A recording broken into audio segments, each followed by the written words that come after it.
Assalamu alaikum wa rahmatullahi wa barakatuh.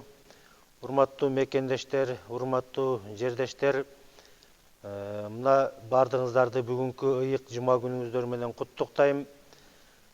Ыйык жума күндө Алла Таала элибизге, жерибизге, өлкөбүзгө ынтымак, ырашкерлик, биримдик, өсүп өнүгүү берсин деп Алла Тааладан сурап тилеп кетем.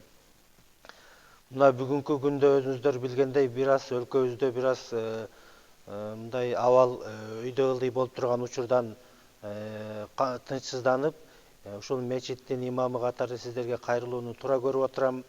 Жана сиздерди ынтымакка чакырып, бардыгыбыз бир ынтымакта болуп, биримдикте болуп, ушул өлкөбүздүн тынчтыгын, амандыгын сактап калалы деп ошол нерсеге чакыргым келип отурат.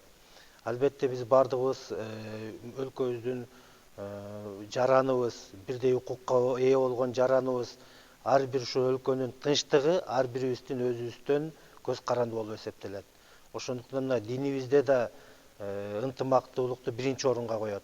Мына ассаламу алейкум деп сөзүбүздү баштадык. Бул деген сөз сиздерге тынчтык болсун, саламатчылык болсун, амандык болсун деп сөзүбүздү баштап атабыз. Бунун өзү чоң ынтымактуулукка, тынчтуулукка чакырган бир чакырык болуп эсептелет. Ошондуктан бардыгыңыздарды мына ушул ыйык мечитте туруп чакырып кетемин.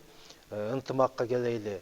Мына ушул башкалардын ар кандай бир сөздөргө, ар кандай бир провокациялык чакырууларга бир алданбай, ар бирибиз өзүбүздүн жүрөгүбүз менен, ыйманыбыз менен кеңешип, бир ыймандуулукту сактап, ынтымакты, биримдикти сактап, өлкөбүздө тынчтыкты сактап калганга аракет жасайлы. Мына ушул биздин өлкөбүзгө кошкон чоң салымыбыз болуп эсептелет, Кудай буйрса. Иншалла. Бардыгыбызды Алла Таала өлкөбүзгө, жерибизге, элибизге тынчтык, амандык, ынтымак берсин. Ассаламу алейкум.